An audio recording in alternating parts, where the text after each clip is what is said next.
my channel. My name is Daniela Antoine. Like you know, I'm a medical doctor, a lifestyle YouTuber, and content creator. It's been like 9 months since I last made a video for YouTube.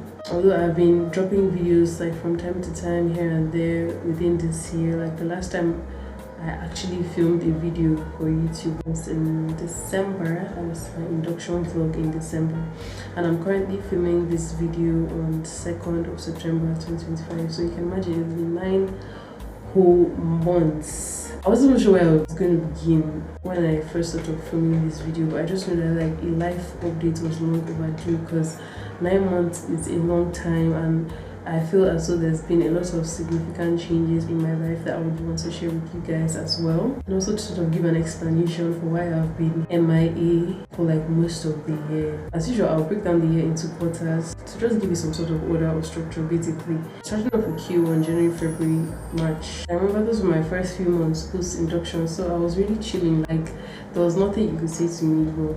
On a serious note though, I feel like everything kind of happened so fast for me, especially because I had receipt and then 2 weeks later I had to do my induction. Like it really took a lot from me, like planning wise and all, and even like just going through the whole thing in such a short span of time. So I feel like I kind of took those first few months, particularly January, to just like take everything in and just be like, wow, I can't believe all of this has happened, and just like counting my blessings. Basically, at the time I also initiated my house job application. In case you don't know, like when you graduate med school, you're required to do like a year of working as an intern doctor, a year of internship basically, where you practice but under supervision. I sent in my application to Nizamiye Hospital. You know, Nizamiye is one of the hospitals that we use for our clinical rotations in Nile, and it was really my desire, you know, to do an internship at Nizamiye. So I sent in my application since December, so I was just following it up. I remember I think I even went to Abuja sometime in February to pursue that. And on getting to the hospital, because prior to this time I was talking to someone that graduated from my school, that was from October till December. I would have like sorted my way through and all. So it was not when I got to Abuja in February and I discovered this whole thing was by connection, based on who knew who, basically doing her house job there. And I don't know, I just want to say too much, but like, in this life, follow who knows. Like, I was talking to this babe, like, asking for information. She didn't come clear to me and tell me that this thing, like, by connection, that's how she was able to get her own. I mean, I was so naive then, like, I just graduated. I didn't know, like, there were all these ins and outs and stuff. So I was following this babe since I sent my application since December, but like the first time I actually reached out to her was October. So you can imagine if she had even come clear to me since October. It was not at that point, but we were not able to get an audience with someone that works there who's like allegedly the one in charge of like allocating the house job space and all, and he assured me that by May I would start there because the next batch of people would be finishing in May. And the slots are very limited as well because like it's a private hospital, so I think it's about just five slots that they have for like house officers. So you can just imagine how competitive it is to actually get in. So I was just holding on to that actually, and while all of that was happening, I just also tried to like remain grounded and stay focused on what I could control. I think I remember in the first quarter of 2025 I was also very consistent with my content, not YouTube, but I was consistent on short form. Like if you follow me on TikTok, Instagram, you know that like first quarter of the year I was actively posting and all, and that was nice. It was life for work. At the time I was also getting into a new relationship, so that also definitely took a lot of my time, my effort and my attention. I was just focusing on like aspects of my life that did not involve content or work, like basically. So fast forward to Q2, you know, April, May, June.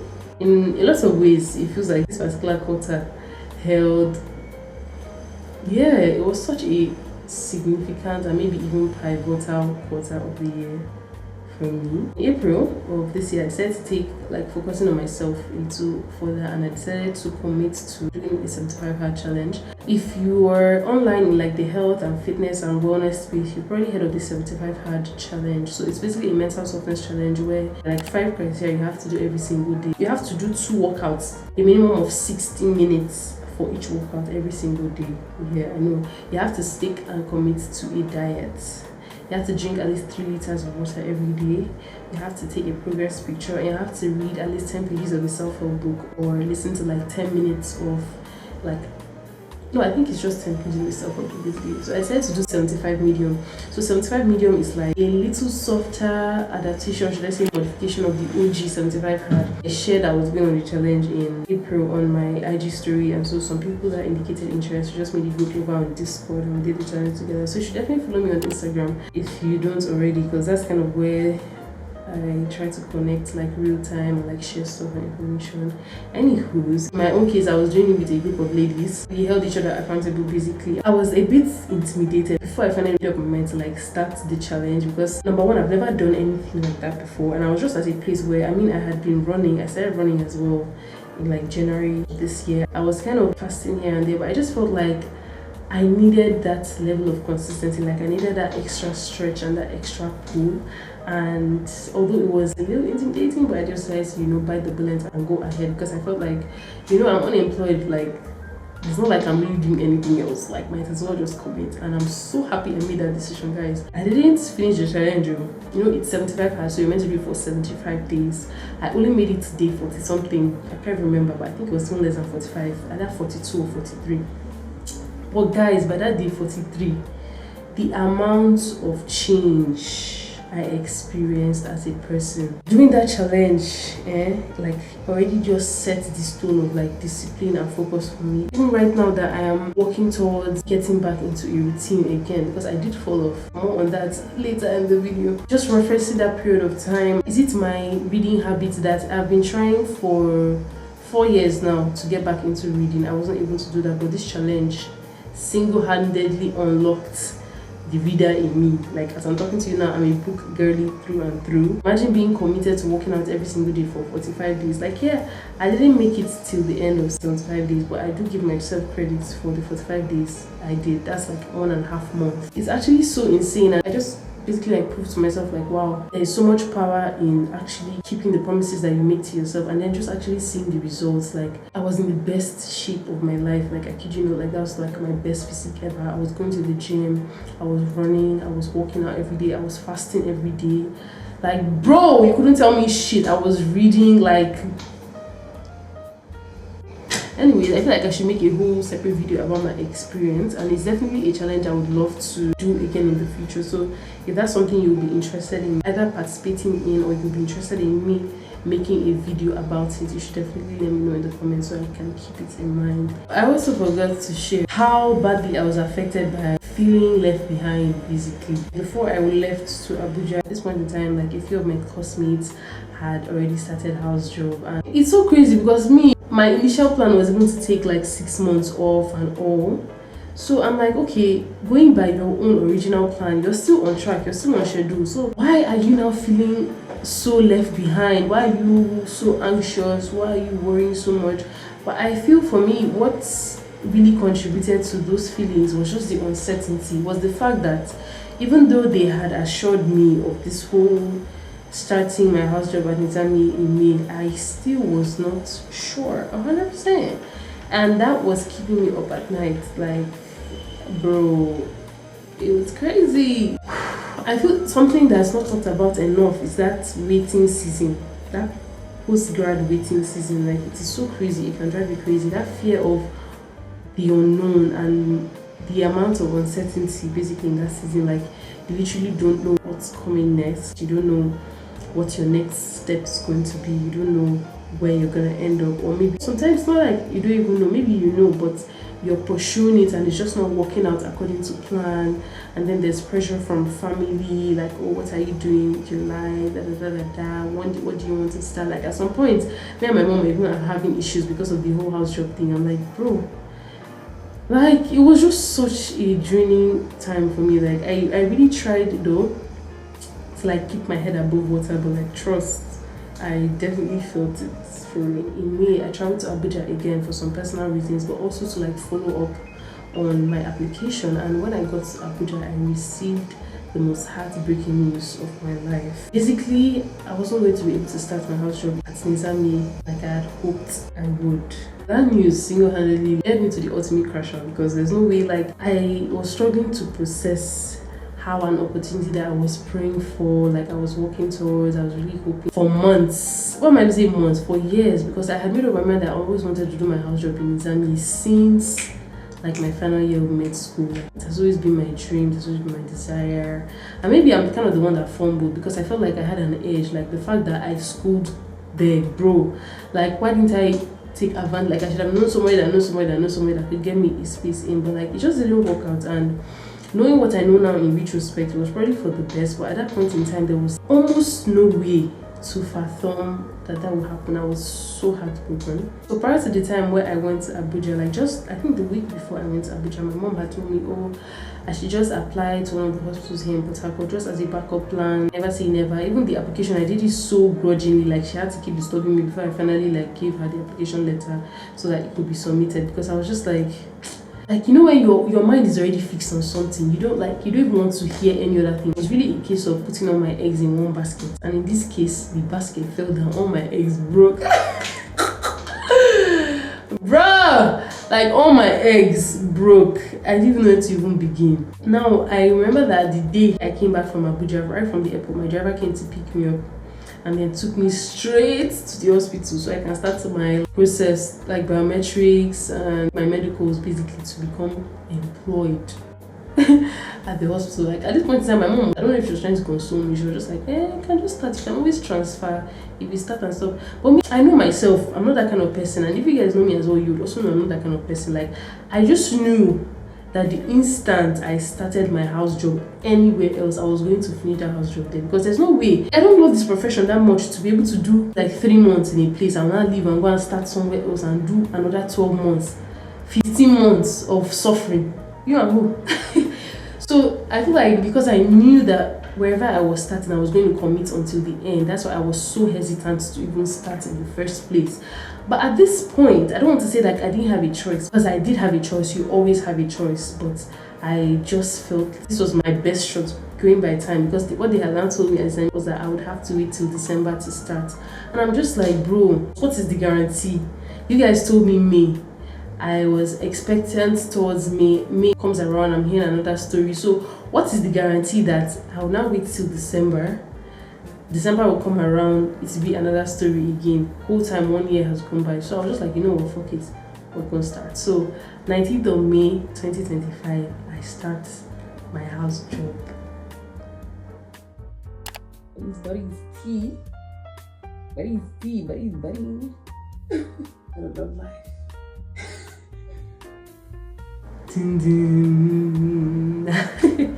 So now I started my house job with internal medicine. I chose to start with internal medicine actually because I had the option of choosing where I wanted to start, and in hindsight that was like probably the best decision I made. 3 months down the line now, as I've interacted with people and stuff, everybody just keeps complaining internal medicine is the worst, this one, that one. It has the reputation of being the most stressful posting, and yes, it was stressful, but the good thing about it being my first posting was I had no reference point. You know, the problem comes when you have something to compare something to. You can now say, oh, this posting is more stressful than this posting. But since I was just coming in, to me that was the norm, that was the standard, and I feel like that's really helped me. In fact, I don't know if I should share. I just got my Form F. My Form F is like my assessment form for that posting. I just retrieved it today from my consultant in internal medicine because I was in nephrology unit. And guess who got an A? Clock it. I'm so blessed that in a posting where like people found it strenuous and difficult, I was able to conquer up to the point of even getting an A as a grade from my consultant. So I'm really grateful for how that went. And I concluded my posting. Anyways, I'm getting ahead of myself. Let me scoot back, okay? The only other thing that happened in Q2 was my birthday. So my birthday was on 22nd of June, and I turned 25. God forbid. I turned 20. How old? You guys know I'm so confused. Like each time they ask me my age, I have to like think slightly. Like, oh, what? How old am I again? I turned 23. On 22nd June. Let me now bust your head. I was on weekend call. So I literally didn't do nothing for my birthday. Like, no jokes. I still plan to celebrate my birthday. Like, I'm literally going to pick a random day before the year runs out. Get myself a cake, candles, the whole shebang. Like, take myself out to a nice dinner. Probably do like a solo dinner date or something. Because I'm just like, bro, I think adulting is just realizing that you cannot really put the responsibility of celebrating yourself on other people. You cannot leave that responsibility to other people. Like you have to take it upon yourself to celebrate yourself. Apart from the fact that I was on weekend call, I just feel like I could have really made plans for my birthday. Like if I really wanted to do something, maybe not that day, maybe like the following weekend or something, or maybe I could have like ordered myself like a small little cake and they could deliver it to me at work. You know, just take like 10 minutes to just celebrate myself. But I was just like, I don't know whether it's because I was in a relationship and I was just like, oh, my boyfriend should celebrate my birthday for me, that kind of thing. But like, sister, you really can't depend on anybody, even your man. Like, of course your man should come correct on your birthday, like don't get me wrong, but like you should celebrate yourself first. Anybody else's celebration should be secondary to yours. Do you understand what I mean? So that's definitely a lesson I've learned this year. Anywho's, fast forward to Q3. July, that's when I found out July. That's a Drake lyric from one of my favorite Drake songs. But seriously, July is when I found out that man was a liar. So basically, I found out that my boyfriend was disloyal to me during the course of our relationship. And I basically put on my big girl pants and left the relationship. Ooh! July was a mouthful. Like, I wouldn't give any more context basically, because at the end of this is my real life and it's still something that's very recent, very raw, very fresh, and I just like to keep that protected and basically like honor the boundaries that I have set for myself when it comes to what I share online and on the internet. But if there's anybody in a similar situation, babes, if your man is cheating, leave his ass. Leave his ass, because it's never gonna get better. It's never gonna get better. And I know I said I'm not going to share so much, but I just want to say one thing. Prior to now, you know, I'm a Share 7 supporter, you know. I know she talks about like how all men cheat, like that's her mantra. If you know Share 7, you know she says all men cheat, blind, dumb, deaf, that man is cheating. That's what she says, you know. And I always say like, yeah, men cheat. When I'm talking to my friends, we're having conversations, just discussing stuff, but like I never had a personal experience of being cheated on. And I can tell you for sure, now that I've had that experience, I can tell you for free that it hits different. Despite knowing, like, it's a mantra in my head, all men cheat, all men cheat, all men cheat, all men cheat. Yeah, I thought all men cheat except my man. Wrong. Girl, I was so fucking wrong.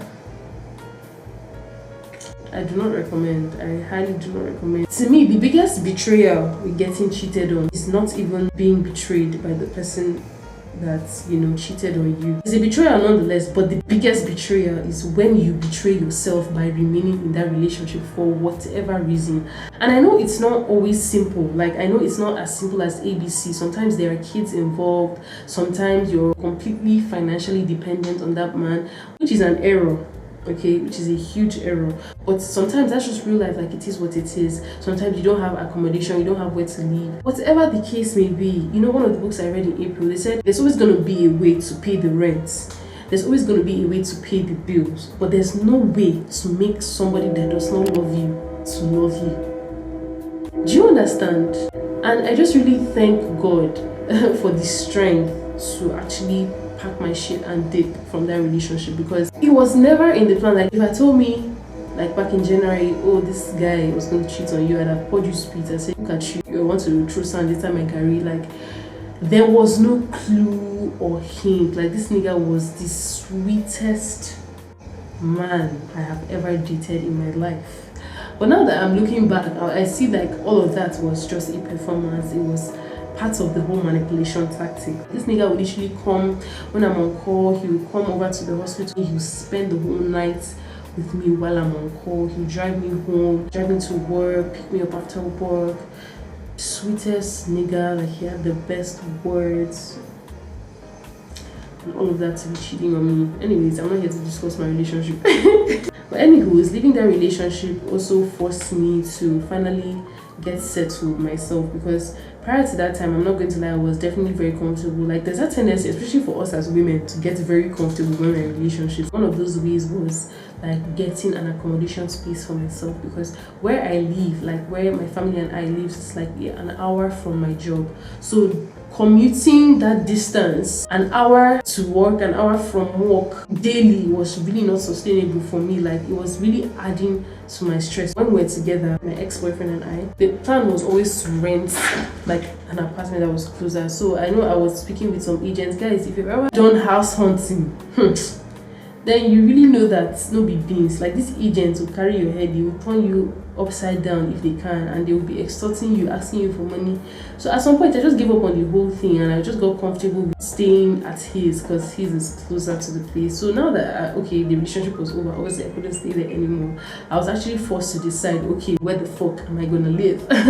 You know. So I just weighed my options, and I finally just decided that I was going to renovate the accommodation space that was given to me, which is what I did.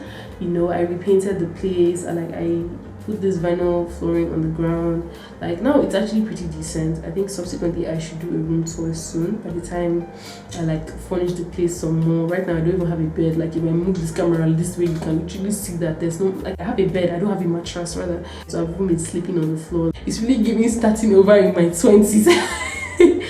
But the peace is unmatched. At least I'm sane, I'm not overthinking, I'm not sad all the time, nobody's breathing down my neck. Bro, leaving was actually the best decision, and I just want to encourage anybody that might be in a similar situation who's watching this currently. It's not easy to leave, but girl, you owe it to yourself. You have to put your self-respect over your feelings. I still miss this nigga from time to time. Don't even get me started. It's not been up to 3 months, it's not been up to 2 months. So I'm gonna be a liar if I come on here and tell you yeah, fuck that nigga, this, act like I'm unscathed, or act like I'm not hurt, or act like I don't need to heal. I'm still in the process of healing, but part of the process of even beginning that healing is you have to leave the environment that traumatized you in the first place. You cannot heal while you're there. It's not healthy. The whole process of setting up this place really stretched me, and really made me put my big girl pants on, because having to deal with artisans. And the funny thing was, I did everything solely on my own, and as God would just have it. That's why I say perfect timing. And I feel once you just decide, the universe just conspires to make your desire come true. Because since the side house job, we had not been paid our salary. So for 6 months, I think that same week I left the relationship or thereabouts, I got paid my salary for 6 months, which came up to 7 figures basically.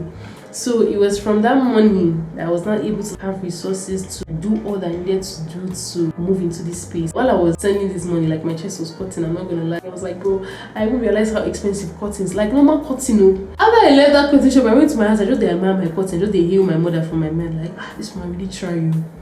Because curtain, you came 300k, 400k. I was guy, is this adulthood? Looking back now, no regrets. I wouldn't change a thing. I'm so happy with all that I was able to do for this space. This space now is my little passion project, just putting together the place, making it very comfortable, and also documenting it as well. It's giving me so much joy. I'm just grateful for the experience. We're just taking it one day at a time. I'm so grateful that I was able to move here. You know the usuals now. Once you get heartbroken, you're now focusing on yourself. Honestly, I'm not even doing that in a performative way. I just felt for majority of the year while I was in this relationship, I was investing a lot of my time, energy, and attention, and it's just it's just a way that once you're in a relationship, I'm not saying it's impossible, I just think I haven't matured to that point yet where I'm able to balance and nurture a relationship while not neglecting myself in the process. The reality of it is that looking back now, I see that I put a lot of my own personal goals, my personal aspirations, things I actually set out to work towards at the beginning of the year. I kind of put most of those things on the back burner. I was more so just focused on my relationship, focused on building and cultivating the connection that we had. Now that I'm no longer in a relationship, obviously, what else am I gonna do? I'm gonna focus on myself there. Yeah.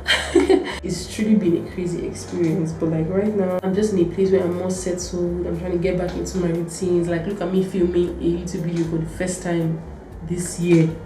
Trying to get back consistent on YouTube and just trying to take life one step at a time. Really, I'm really not trying to kill myself. I'm just trying to do the best I can with what I got. I'll do the best I can with what I got.